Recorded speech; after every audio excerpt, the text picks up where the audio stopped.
Aquaman stars Jason Momoa, Amber Heard, Willem Dafoe and Patrick Wilson, and is directed by James Wan.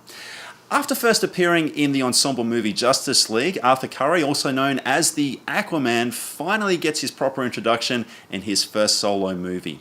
And what we have here is somebody who is the rightful heir to his throne for the underworld kingdom known as Atlantis, but unfortunately his circumstances of being attached to the real world don't make things all that black and white. And there's also a side story involving a soldier and his dad's death, and he's holding Aquaman responsible for his father's death. So there's also that thing as well. Now look guys, I always feel that whenever I dive into a superhero film and review it, I always have to make my stance on these films absolutely crystal clear every time. And that is that I am not biased towards this film genre in any way. So I'm not pro superhero film, I'm not anti superhero film, and I have no bias between cinematic universes, whether they belong to Marvel or they belong to DC. It really doesn't matter to me. What is important to me is a great film, regardless of its source material or what film genre it's part of. It's really no secret that at this point, the DC movies that were launched back in 2013, beginning with Man of Steel starring Henry Cavill, while have done very well at the box office generally overall, they have divided audiences, critics and audience members alike with the quality of these movies that have rolled out. And that also includes myself. I did enjoy the Man of Steel, which is the first film in this franchise, and I also enjoyed Wonder Woman as well. I thought that was a pretty solid movie. Batman vs Superman, Suicide Squad, and Justice League, for me, seem to suffer from very, very similar situations. I didn't really enjoy those films, guys, mainly because of messy screenplays, obvious reshoots and studio interference, and coupled with some technical issues such as editing and things like that. And thinking about those films now, guys, I really didn't enjoy them at all. But here we have director James Wan taking on the first Aquaman movie, and I gotta say, I think he's a pretty good choice for this film in many ways, as he's definitely proven in the past that he can handle blockbuster material and still provide competent storytelling and tick all the boxes there. He's proven that with the Fast and Furious franchise and also the Conjuring series as well. The opening of Aquaman starts really strong, guys, with an action sequence that's on board a submarine, and what I really loved here was that the tight shot composition, along with the tight corridors as well and the flickering lights. Here's where Wan really pays homage to himself, and it actually reminded me of some of the shots and claustrophobic feel that he really presented in his first feature-length film, which was Saw. So I really thought that that was a very nice touch. Shortly after, there's the introduction of Arthur's mum and dad, well played here by Nicole Kidman and Tamara Morrison. There's also a great scene with Arthur and his dad bonding over a beer in a bar, and there's some great character moments here, guys, some well-placed humor.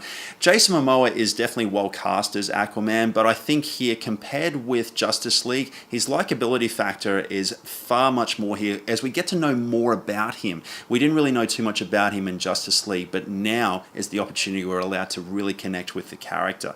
And I really enjoyed the first act here, guys, and the first act really sets this film up with a lot of promise. Unfortunately, guys, there are some pacing issues that rear their ugly head in the second and third acts of this film, where one is starting to deal with a screenplay that just has a lot going on.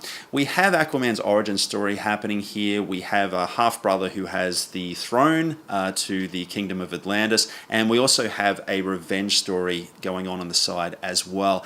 And look, while that can work quite well here, unfortunately the great character moments that were present in the first act of this film with some well-placed humor are really pushed towards the back, where instead one starts filling up the film with a lot of tedious action scenes.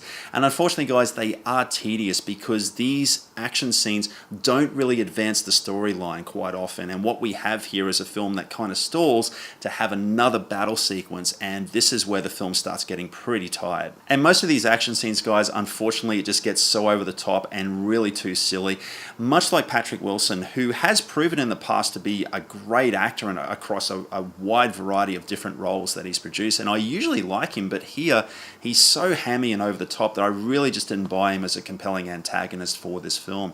And with all of these problems with pacing, it sadly brings this film to a runtime of 2 hours 23 minutes, when really this film could have done it in under 2 hours.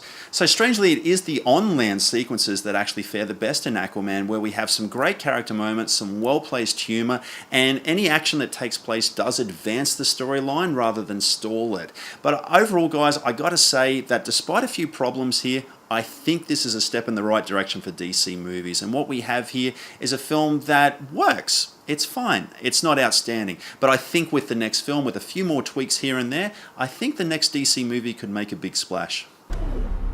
So what's with the big fork? It's a trident. Now defend yourself.